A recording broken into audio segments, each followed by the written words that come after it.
हाय।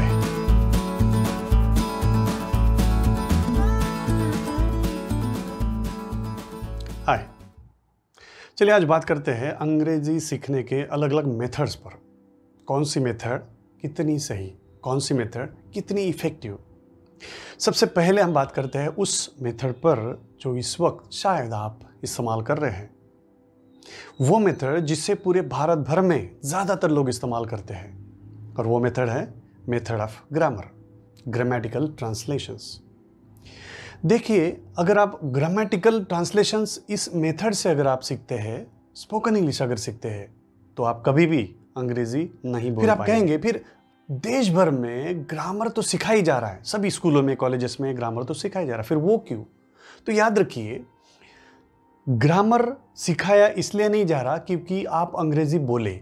Grammar इसलिए सिखाया जा रहा है क्योंकि वो स्कूलों में कॉलेजेस में अंग्रेजी को एज अ सब्जेक्ट सिखा रहे हैं, और एज अ सब्जेक्ट जब आपको अंग्रेजी सिखाई जाती है तो ग्रामर उसका भाग है और वो कंपलसरी हो जाता है सिखाना और सीखना। तो आप अंग्रेजी को एज अ सब्जेक्ट सीखना चाहते हैं या भाषा सीखना चाहते हैं, ये चॉइस आपको सबसे पहले करनी है। कहीं आप कंफ्यूज तो नहीं हो रहे? ध्यान से सुनिए, अंग्रेजी दो तरीके से सीखी जा सकती है। एक तो उसे भाषा समझकर, दूसरा उसे सब्जेक्ट समझकर। अगर आप उसे सब्जेक्ट के तौर पर सीखना चाहते हैं, सब्जेक्ट समझकर सीखना चाहते हैं, तो ग्रामर सीखना जरूरी है, क्योंकि ग्रामर सबसे मेन भाग है, सबसे अहम भाग है। क्योंकि एज अ सब्जेक्ट बिना ग्रामर के आप पूरी तरह से अंग्रेजी सीख ही नहीं सकते। लेकिन अगर आप अंग्रेजी को एज अ भाषा सीखना चाहे, बोलना चाहे, तो फिर ग्रामर की कोई जरूरत नहीं।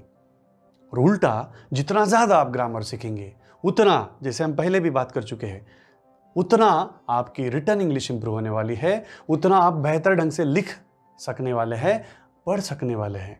अपनी लिखने की और पढ़ने की जो क्षमता है वो बेहतरीन हो जाएगी जितना ज़्यादा आप ग्रामर पढ़ते जाओगे।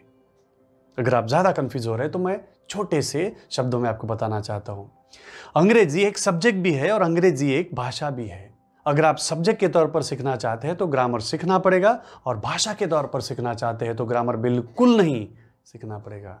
अगर आप भाषा एज अ भाषा अंग्रेजी को सीखना चाहते हैं, उसे बोलना चाहते हैं, उसे सुनना चाहते हैं, तो आपको बोलना और सुनना ही पड़ेगा। आवाज के जरिए ही सीख सकते हैं आप भाषा। तो याद रहे, ग्रामर का जो तरीका है वो बहुत ही फॉल्टी तरीका है अगर हमारा इंटेंशन बोलना है।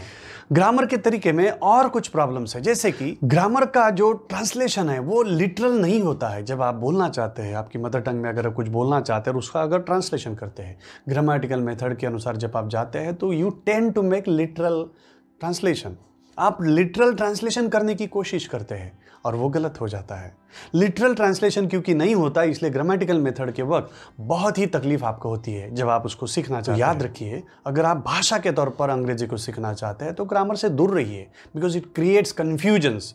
एक ही टर्म अलग अलग जगह पे अलग अलग ढंग से काम में आती है। इतना ही नहीं, एक ही जगह पर एक ही टर्म अलग अलग डेफिनेशंस में आती है और आपका कन्फ्यूजन बढ़ाती है। रिजल्ट, आप अंग्रेजी नहीं बोल पाते।